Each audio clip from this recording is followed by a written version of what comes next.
السلام عليكم ورحمة الله وبركاته. ازيكم يا اصحابي؟ عاملين ايه؟ يا رب دايما تكونوا بخير وفي احسن احوال. عايزه اقول لكم بقى يا حبايب قلبي، اللي مشتركش معايا في القناه يشترك معايا وتفعل الجرس عشان يوصل لكم كل جديد، وشجعونا بلايكاتكم الحلوه الجميله. طبعا انا كنت في السوق، قلت لازم ان انا وانا في السوق اشتري شويه طلبات. طبعا انا عندي طلبات، بس قلت لازم اجيب شويه طلبات يبقوا عندي بزياده.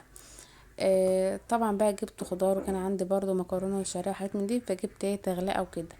طبعا انا جبت قته، القته الفلاحي طبعا. اليومين دول ما شاء الله بتبقى مسكره وجميله.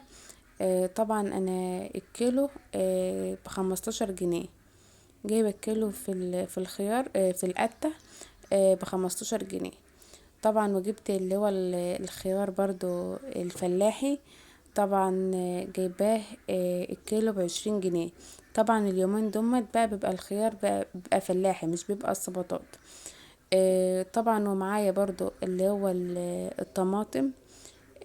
طبعا انا بيبقى عندي على طول طماطم في الفريزر مسبكه وكده، بس انا حبيت ان انا اجيب طماطم لقيتها جامده وكده، فجبتها للسلطه. حتى بيبقى فيه كان فيه طماطم ب5 جنيه، وفي كيلو ونص ب10 جنيه. طبعا انا جبت من اللي هي الكيلو ونص ب10 جنيه، لان طبعا انا عايزاها جامده عشان تبقى للسلطه بس مش اكتر. طبعا ومعايا اللي هو القلقاس. طبعا انا كنت جايبه قبل كده قلقاس وكنت مخزنه في الفريزر، كان الكيلو ب35 جنيه. بس انا قلت يبقى اجيب بزياده يعني وكده، جايبه الكيلو ب30 جنيه.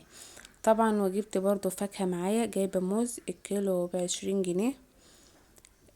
طبعا وجبت برضو برتقان. البرتقان دلوقتي طبعا بقى بتعمل عصير، في عايزه تاكليه عايزه تعملها عصير تعملها عصير. طبعا انا جايبه الكيلو فيه ب5 جنيه. طبعا اليومين دومت بقى اليومين حر وكده، طبعا فالحر عايز عصير كل يوم تعملي عصير بقى، برتقان جوافة مانجا فراولة، على حسب ما انت مخزنة عندك في الفريزر. طبعا ومعايا جايبة برضو العنب. طبعا العنب دوت اول ما طلع كنت جايباه ب70 جنيه الكيلو. دلوقتي انا جايباه الكيلو فيه ب50 جنيه بس، نزل يعني عن الاول 20 جنيه. اول ما الحاجة بتبقى تطلع كده بتبقى غالية شوية. طبعا وجايبة معايا برضو اللي هو الخوخ. الخوخ جايباه برضو الكيلو ب40 جنيه. طبعا وانا عندي بيبقى عندي مكرونة اللي هي العادية، وعندي لسان عصفور، فقلت اجيب شعرية واجيب مكرونة اللي هي المكرونة الاسباجيتي.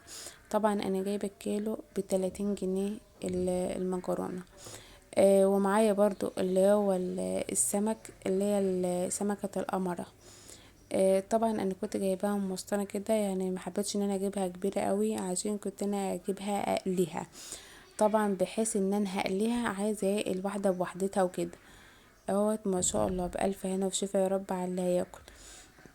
يلا يا حبايب قلبي، شجعوني بلايكاتكم الحلوة الجميلة، واللي مشتركش معايا في القناة يشترك معايا وتفعل الجرس عشان يوصلوا كل جديد، وشجعوني بلايكاتكم الجميلة. وادي بقى يا حبايب قلبي، دي الغدا بتاعي النهاردة. طبعا انا عاملة سلطة خيار على طماطم، ومعايا الزيتون مخلل، وعملت رز بشعرية بسمنة البلدي. طبعا وقليت السمكة زي ما انتم شايفين كده، الواحدة بوحدتها ما شاء الله. وعملت كوبايتين عصير.